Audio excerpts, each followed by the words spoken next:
everyone, welcome back to WS Cube Tech. So guys, in our previous session we covered what is inheritance. We covered three types of inheritance, that is single inheritance, multi-level inheritance and multiple inheritance.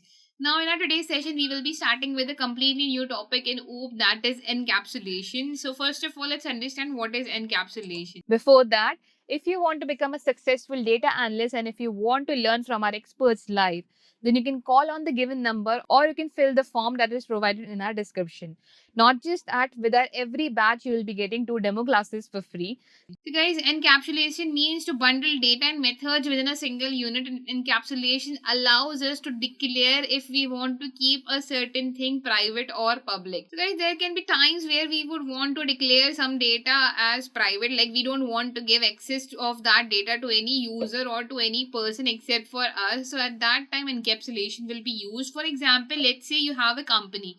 Okay, and you don't want to reveal the salary of your employees to the other employees or to the other persons as well. So what you can do, you can keep that data encapsulated inside your code. That means you can keep it private and no one else will have access to it. So that is called encapsulation over here, where we can declare a data private or public according to our choice.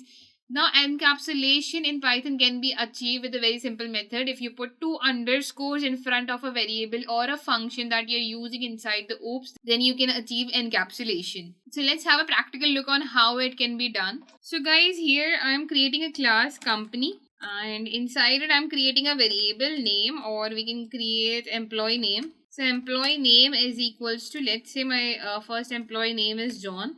After this, what I will do, I will create an object over here that E1 is equals to company. And lastly, E1, we will call this by writing E1.name, E1.employee name. But because it's a variable, we have to get it print over here. So we'll print it as well. Now, if I run it, I'll get the output John over here. So this is my public data. What if I want to declare it as private?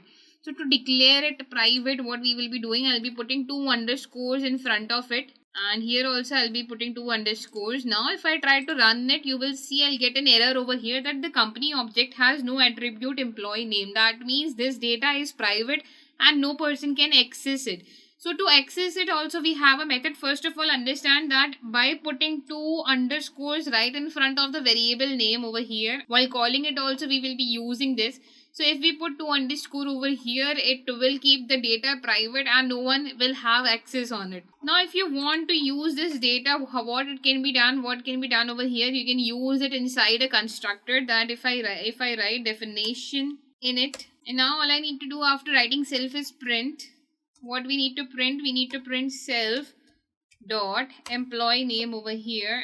And if I run it over here, as we know that we don't need to call the constructor over here, plus I have removed the employee name from here. So if I run it over here, I'll get the output John over here. How I'm getting it, because inside the program we can use it, inside the constructor we can use it, but here over here outside the constructor it cannot be used because we have declared it as private. So guys, this is what encapsulation of a variable is. So guys, suppose if I create a function over here, so let's say I'll be writing definition and employee data, and here I'm creating self parameter. Inside I'm writing print the salary of John is 50,000.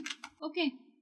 But if I want to keep it private, so right now if I call it over here by writing E1 dot employee data and run it, so here I will get that the salary of John is 50,000. But if I want to keep it private, again I'll provide with 2 underscores over here. And while calling it also, I'll be putting 2 underscores. So as soon as I run it, it will throw me an error that company object has no attribute employee data. So here to obtain this data also, what we can do, we can pass it over here inside our constructor, that print self dot employee data. And now if I run it, I'll get that John, the salary of John is 50,000 over here. So this is how it can be done, that inside the constructor we can use our private elements, but outside it cannot be done. Outside we cannot call them, we cannot use them with our objects. We can only use it inside our constructor. So this is how encapsulation is done. That is how we can keep our data private. Talking about advantages of using encapsulation, advantages of encapsulation in OOP is that it is that it allows us to hide the data. It provides us with the simplicity, security. Suppose there's a company which wants to secure its data from the users, then yes, encapsulation provides them with the security, and it maintains the aesthetics as well. So I hope guys what encapsulation is clear to you. In our next session we will be discussing about getter and setter in Python. So stay connected guys, and I'll see you in the next session. Thank you.